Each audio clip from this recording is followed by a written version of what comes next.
Coach Shane Wedd. I'm Benjamin Billings. How you doing today, Coach? Good. It's good. Congratulations on the new associate head coach position. What's the entails and difference between going from your assistant coach to associate head coach now?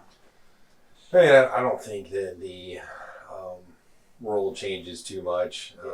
It's just a little bit more of a title distinction. But if there's something that Coach Sirianni can't do or is unable to do, then I'm kind of the guy that just jumps right in and does it. So that's really about the extent of it, I think. Okay. And how's the journey been from your time at Kansas to now at Sam Houston? I've been coaching for 24 years now, I think, different levels, and it's been quite a journey. Kind of reflecting back on early days coaching high school kids to junior college to Division I. I mean, it's at the core of it's kind of the same. Teaching guys the game and other things, but obviously the competition and the level and the stakes get a little bit higher as you get here. But really enjoyed the journey. So.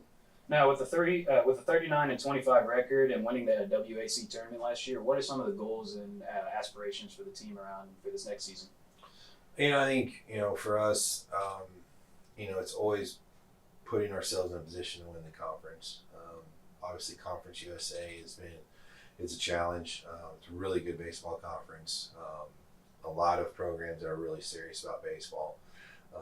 We try to put ourselves in a position to win the conference. At this level, in this conference, if you can do that, you've put yourself in a position to be an NCAA regional team. And once you get to the postseason, all it really takes is the team that gets hot. And, sky's the limit at that point. So, being in a position to win the regular season conference championship over, this year it's a 27-game schedule. Like, to prove that you're the best over a 27-game conference schedule, it takes a lot. You got to be talented. You got to be prepared. You got to show up every day and give your best effort. But really, just putting ourselves in that position daily is what kind of we try to keep this thing small. When you look too far into the big picture, too far ahead, you can get caught up in some results. And when you try to shorten the game a little bit and keep things in a little smaller doses, it's a little bit more manageable. Like day at a time. With the new transfer portal, I'm not sure how the program, do they focus more on recruiting or transfers, or is it kind of like a balance in it? We've always kind of prided ourselves on being a program that's focused on development, with a little bit more of a priority on recruiting high school kids and developing them over 3 or 4 years. Obviously, times are changing a little bit in college athletics. We do get some guys out of the transfer portal a little bit. We do get some junior college transfers as well. It's a pretty good balance for us. We try to get a little bit of both and put the best team together we can. Coach Jay Sirianni has seen Colton hit a grand slam in his first college game, emerge as a freshman All-American, and later earn a rare spot on the U.S. national team, becoming one of its best prospects. And Colton keeps getting better, no matter who is or isn't watching. For me, I just try to go about my business and do what I can just to make myself a better ball player. But I think For my next question, now with the baseball program, y'all have produced like great stars like Walker Janik and Colton Cowser over the past few years.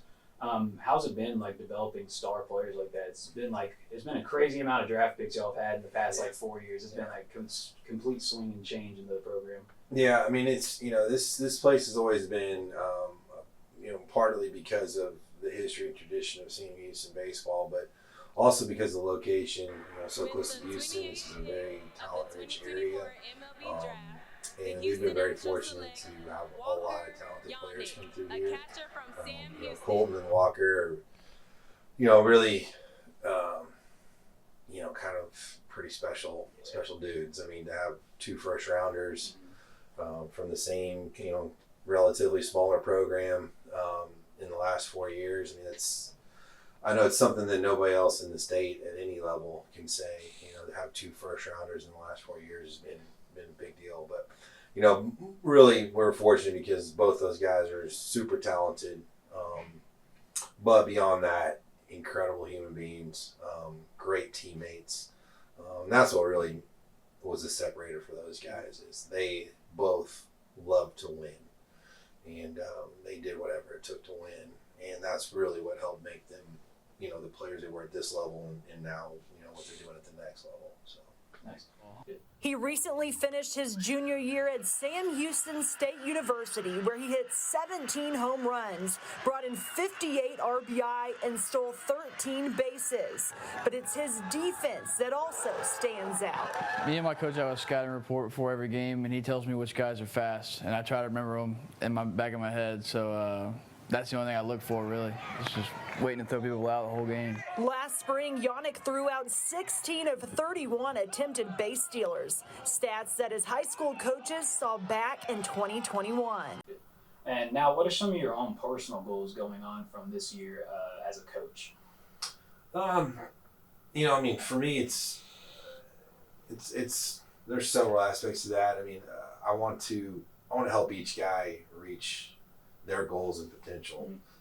To me, that's kind of our job is to get the most out of the talent that each guy has. And then within that, how does, my responsibility is the offense, and what kind of offense are we going to put on the field? How does this group with all these different pieces and, several new guys, how does this group fit together and function best as a group, and how can we get the most production out of the group? So every day it's kind of a balancing act between helping guys as individuals reach their goals and then turn around and helping the group kind of put themselves in the best position to reach our goals as a team too. So.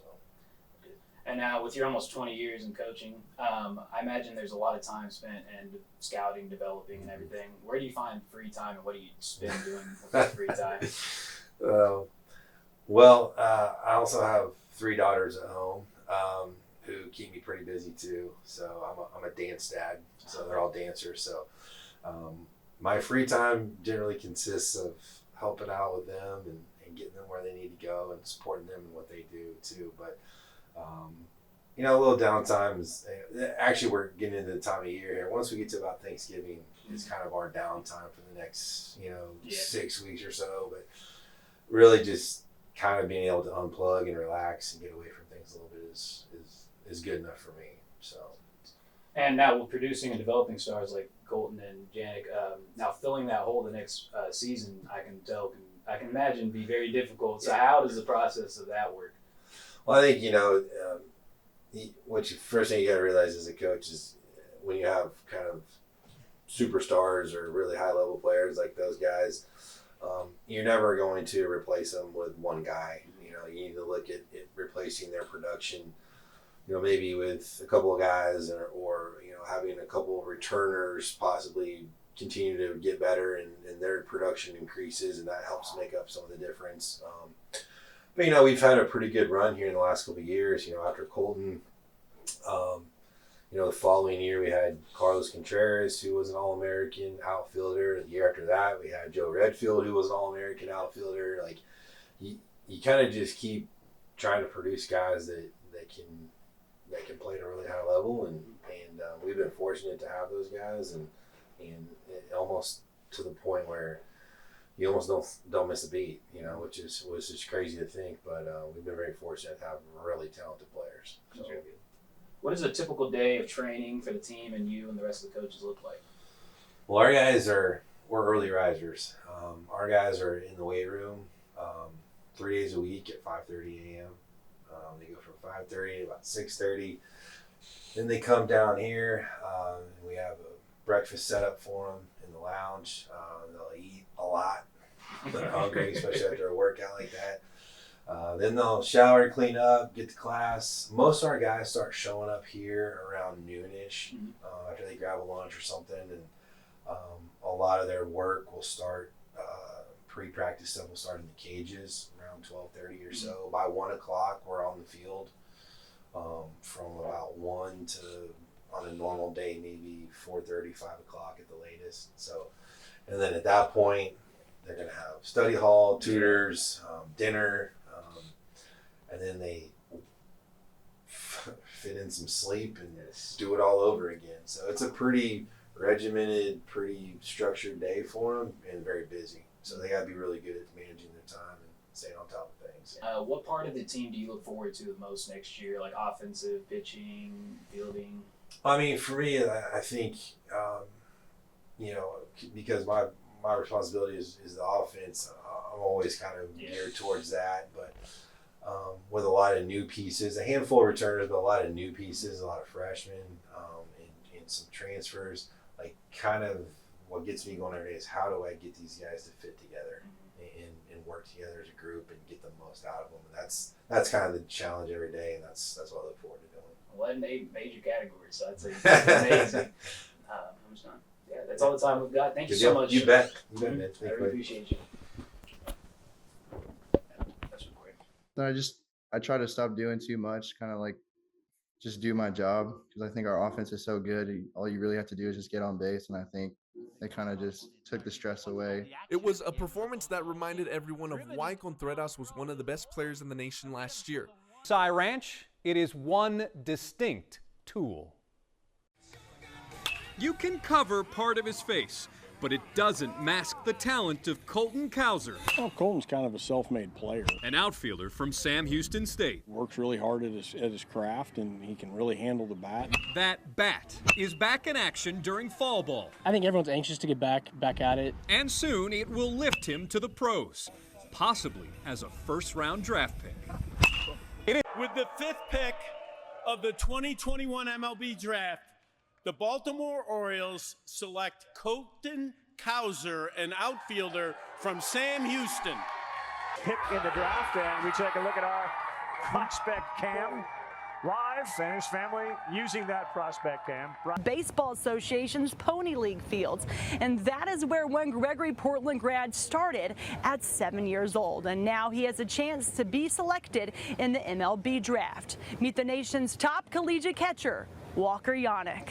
Growing up that young, it's obviously so far out of reach, you can't really do much about it, but having that goal through my whole life, I feel like it's really helped me get to where I am, So it's pretty cool to hopefully have my dreams come true. Yannick enters the draft ranked number 24 on Major League Baseball's prospect list. To look back on it, it's kind of crazy to just like me and my mom were looking at it earlier, and it was a picture of me and I think it was Mustang. It was 13 years ago. It's just crazy to think about that. That's whenever I started baseball. Not a lot of people would test them, but the ones that did, they found out real soon that the running game was going to be pretty limited that day. A skill set that was a game changer in being named the Buster Posey National Collegiate Catcher of the Year. It didn't really hit me till after I won it. Just to look back at all the people that have won it in the past, it's crazy to think about. Like, that was the best catcher of the year. And that was the icing on the cake. I mean, you really can tell, like, that point, like, you think it as a parent, yeah, my kid's good, but then when the whole nation recognizes him for that, yeah. On Sunday, he'll wait with family and friends to find out which team will call his name, a profession where young athletes dream of playing the game. It's like work, so it's a different mindset to me, but I think it's going to be pretty awesome just to make that my job, Major League Baseball. With the 28th pick of the 2024 MLB Draft, the Houston Astros select Walker Yannick, a catcher from Sam Houston.